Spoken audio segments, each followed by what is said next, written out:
Ce qui est en train de se produire, c'est que l'identité québécoise elle-même, l'identité montréalaise en particulier, est en train de se bilinguiser. C'est-à-dire qu'on est en train de se percevoir et de se voir comme des Acadiens. Un certain nombre, d'ailleurs, un certain nombre de personnes au Québec le défendent, défendent cette idée-là. Un groupe de chanteurs comme Dead Obies, par exemple, qui met de l'anglais et du français dans la même langue, dans la même phrase, la phrase étant en général construite en anglais avec quelques petits mots français pour la décorer. Smash l'emballage de tes supposés CD, touche tes parties génitales si tu crois que je suis stupide. J'ai toujours les munchies, je fume avant de me coucher pour oublier les dettes que je dois payer le mois prochain. On voit notamment chez les jeunes enfants d'immigrants ou les jeunes immigrants qui arrivent ici, on voit de plus en plus les gens mélanger le français et l'anglais. Donc, soit se fabriquer un créole, c'est ce que chante Dead Obies, linguistiquement ça s'appelle un créole, soit carrément on pense en anglais puis on pense en français, un à côté de l'autre. Or, l'identité du Québec, en tout cas jusqu'à maintenant, c'est pas d'être bilingue. Et c'est un peu ça aujourd'hui qui est en train de se produire à Montréal, c'est-à-dire, moi je dis souvent, la loi 101 devait fabriquer des Québécois francophones, parlant français et parlant bien français. Or, on s'aperçoit de plus en plus que la loi 101 a fabriqué des Canadiens bilingues, qui certes parlent français. On nous dit toujours, quand on explique ça, on dit toujours, oui, mais on peut se faire servir en français partout. Oui, on se fait servir en français, mais le français est une langue seconde. Je ne sais pas si vous écoutez Sugar Sammy parler, mais même quand il parle français, il parle anglais. Demandez à Sugar Sammy de parler pendant 10 minutes juste en français, sans prononcer de mot anglais, vous allez voir que la structure de ses phrases est largement anglaise. J'ai grandi à Côte-des-Neiges, OK? Puis mes meilleurs amis, c'était des Haïtiens, OK? Y a-tu des Haïtiens? Ouais. Moi, j'aime les Haïtiens, OK? Mais ils essaient toujours d'approprier pour eux autres. C'est ça l'être bilingue. L'être bilingue, c'est celui qui parle deux langues secondes. Dans le fond, on a souvent dit ça de Jean Chrétien, par exemple. On peut présumer que Jean Chrétien faisait un peu exprès de faire ça pour être populiste, pour être populaire. Mais aujourd'hui, on voit des gens qui ne font pas exprès et qui, effectivement, parlent deux langues secondes. Ils parlent le bilingue, ce que Gaston Miron appelait le traduit-du, comme Justin Trudeau dans une célèbre publicité qu'il avait fait sur son site Internet à l'époque où il mélangeait exactement le français et l'anglais. Maintenant, plus que jamais, les Canadiens sentent la nécessité de prendre des actions responsables, des pas audacieux chez nous et à travers le monde pour...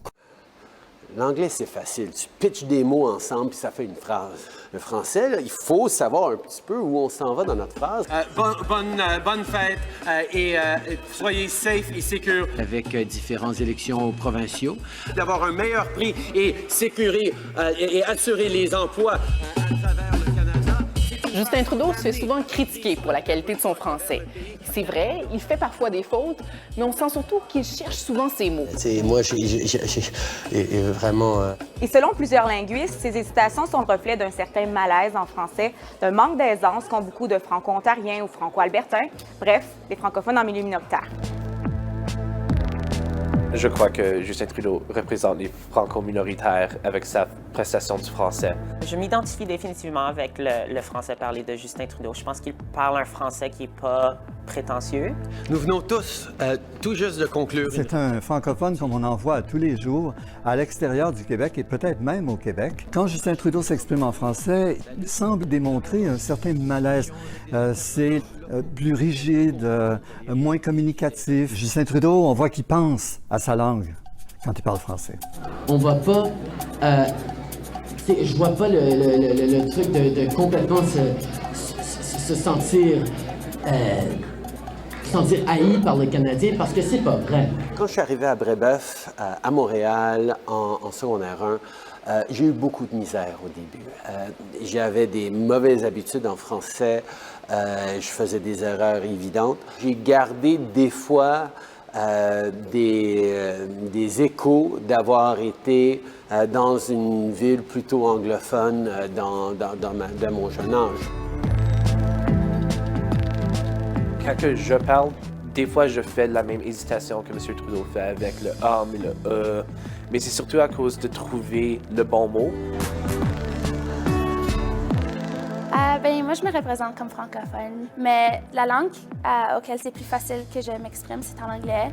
J'ai un chum québécois, Puis souvent, ses parents vont essayer de me corriger.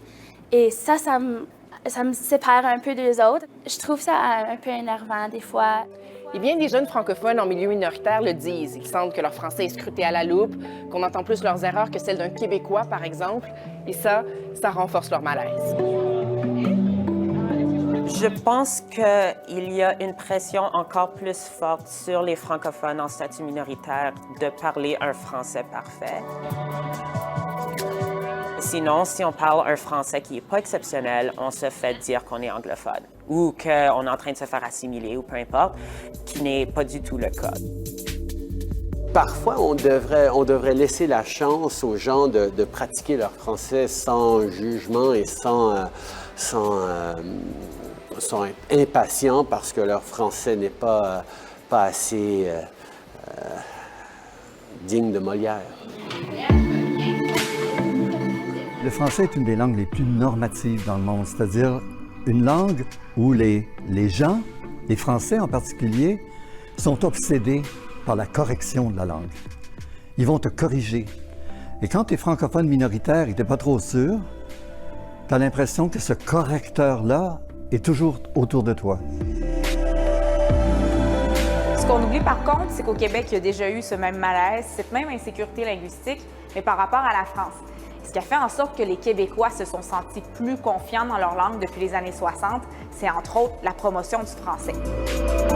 Cette promotion de l'image du français, contrairement au Québec, s'est arrêtée, à mon avis, au Canada anglophone, où le gouvernement fédéral a cessé de faire de la publicité, comme on envoyait le long des routes et à la télévision que le Canada était un pays fier de son bilinguisme. Bien sûr, l'insécurité que ressentent certains francophones en milieu minoritaire ne va pas disparaître du jour au lendemain. Mais selon François Paré, les francophones pourraient devenir plus confiants dans leur langue s'ils étaient plus respectés, plus soutenus. Et donc, à son avis, Justin Trudeau a un rôle important à jouer là-dedans. Il pourrait faire la promotion du français à l'extérieur du Québec. Il n'y a rien de plus magique que la voix du gouvernement fédéral canadien qui dit « c'est comme ça qu'on se voit, nous sommes bilingues, il y a des francophones et des anglophones, et l'idéal, c'est que tout le monde parle la langue de tout le monde. »